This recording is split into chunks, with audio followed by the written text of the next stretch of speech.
How does the Church guide us in responding to social injustice? This question is at the heart of Catholic social teaching. It is the Church's teaching on human dignity, justice, and the common good.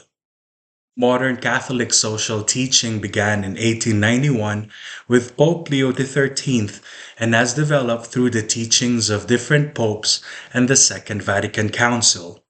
These teachings help us address economic justice, human rights, poverty, and peace in the modern world. In the late 19th century, industrialization created poor working conditions, low wages, and social inequality. In response, Pope Leo XIII wrote Rerum Novarum in 1891, which introduced three key ideas. First, workers' rights. People deserve fair wages, safe working conditions, and the right to form unions. Second, private property is important, but it should be used for the benefit of all. Third, both unregulated capitalism and socialism are unjust. The economy should serve people and not exploit them. To this, Pope Leo XIII adds, the rich must religiously refrain from cutting down workman's earnings, whether by force, by fraud, or by usurious dealing. This encyclical laid the foundation for modern Catholic social teaching. In 1931, during the Great Depression, Pope Pius XI expanded on Rerum Novarum with Quadragesimo Anno. He introduced two key principles. First is subsidiarity, where higher authorities such as governments should only intervene when necessary. Social problems should be solved at the most local level possible. Second, a just economy. The Church rejects both unchecked capitalism and socialist collectivism, as both can harm human dignity. Pope Pius XI warns no one can be at the same time a sincere Catholic and a true socialist.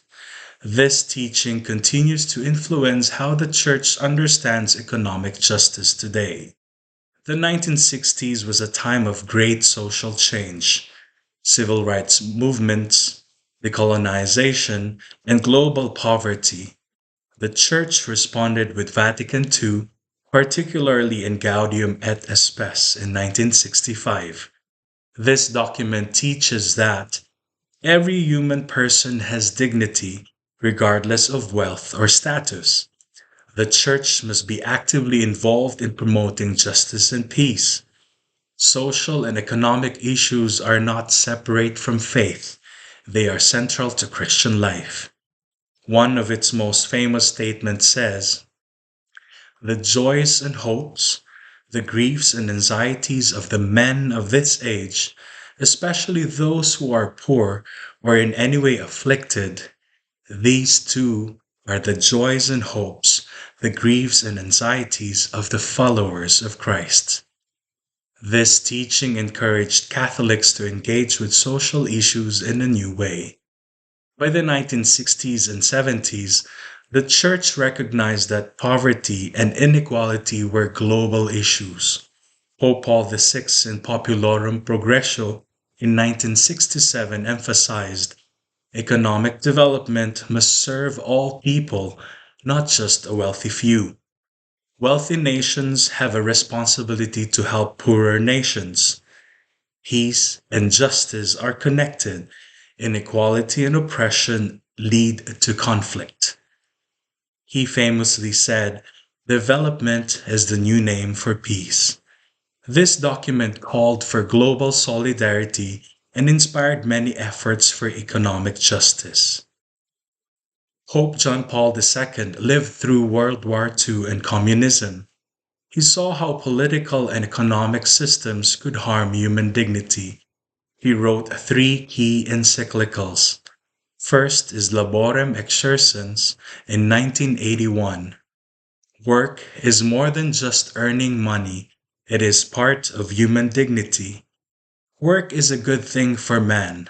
a good thing for his humanity, because through work, man not only transforms nature, adapting it to his own needs, but he also achieves fulfillment as a human being.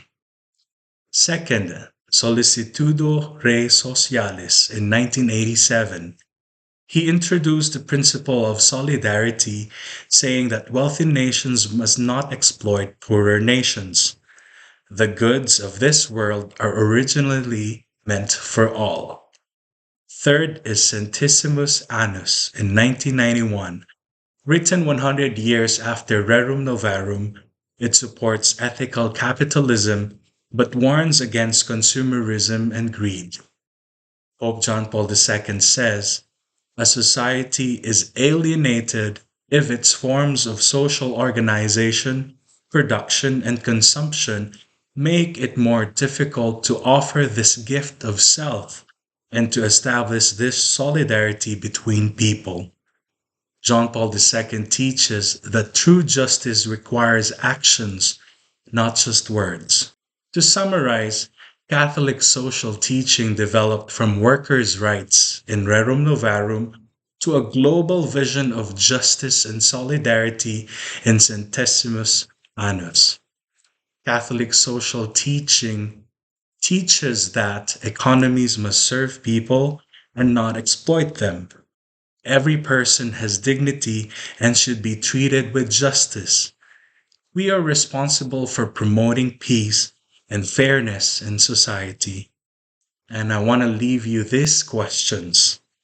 How can we apply these teachings to today's world? How can we stand with the poor and the marginalized? How can we promote justice and peace in our communities? Pope John Paul II reminds us the Church does not propose economic and political systems or programs. She does not impose solutions or technical formulas, but she does offer her social teaching as an indispensable ideal. Catholic social teaching is not just a theory, it is a call to action. Once again, thank you for listening. My name is Friar Aldin Francis Canobas. God bless you.